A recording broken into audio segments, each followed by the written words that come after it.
All right, let's dive right into this explainer. Today, we're unpacking a couple of ancient, really heavy-hitting texts, one from the book of Amos and one from the Gospel of Matthew.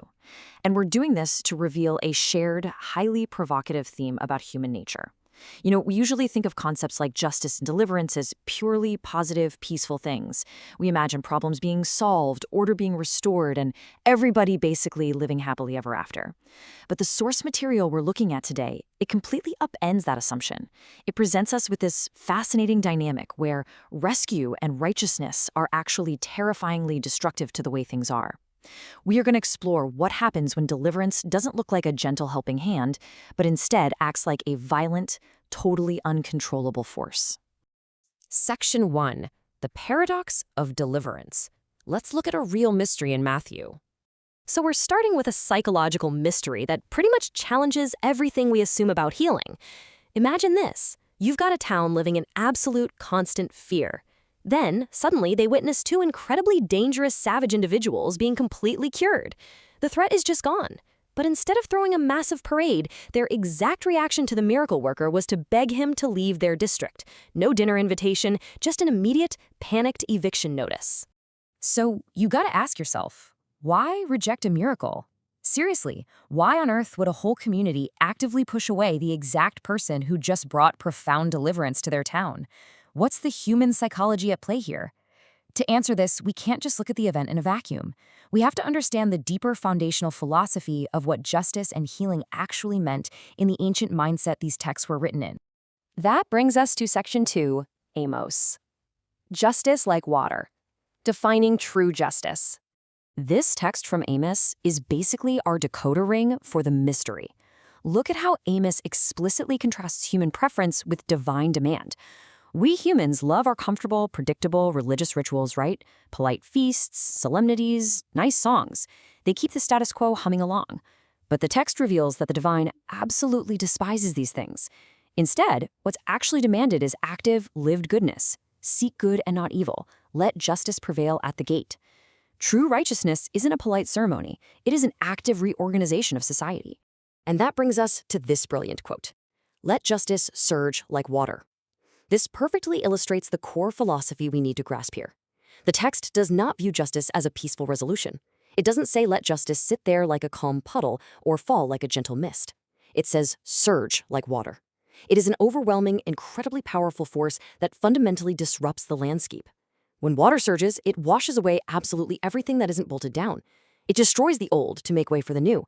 Justice, in this textual framework, is a literal flood. Moving right along to Section 3, the Gadarene demoniacs. So keeping that idea of disruptive justice in the back of our minds, let's head back to our mystery in the territory of the Gadarenes. The text paints a terrifying picture. You've got these two marginalized, totally savage individuals living in the tombs, creating a violent blockage. They were so dangerous that no one could even travel by that road. The town had just accepted this localized chaos, probably just taking the long way around on their morning commutes.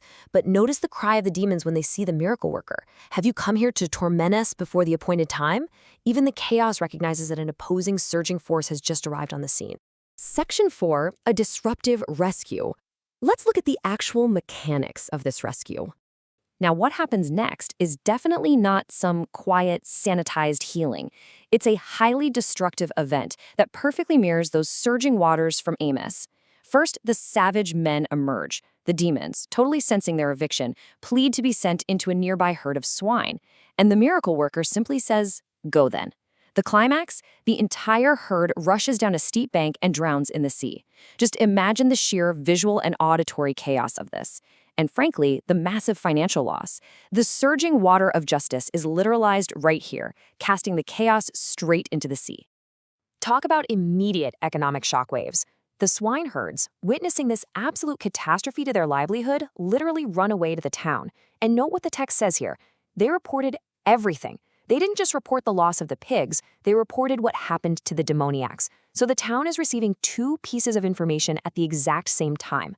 The miraculous, unprecedented deliverance of two human beings and the total, devastating destruction of their local economy. Which brings us to Section 5, the price of justice, the real cost of order. So here is where we pull it all together, revealing the true cost of bringing order to chaos. When you connect those drowning pigs to Amos's surging water, you're given a stark definition. Justice is a disruptive, uncontrollable force that exacts a massive cost on the status quo. Rescuing those two marginalized men wasn't free. True deliverance surged through that community and completely upended their livelihoods. And suddenly, the town's totally bizarre reaction makes perfect psychological sense, doesn't it? Think about their status quo. Sure, they had a terrifying, impassable road, but it was a predictable danger. The economy was stable, the pigs were feeding. Now contrast that with true deliverance. The men are saved, but the town's entire herd is wiped out. And the unpredictable power of the person who did it is utterly terrifying. The town looked at the saved men, looked at their drowned economy, and decided the price of miracles was just way too high, so they begged him to leave.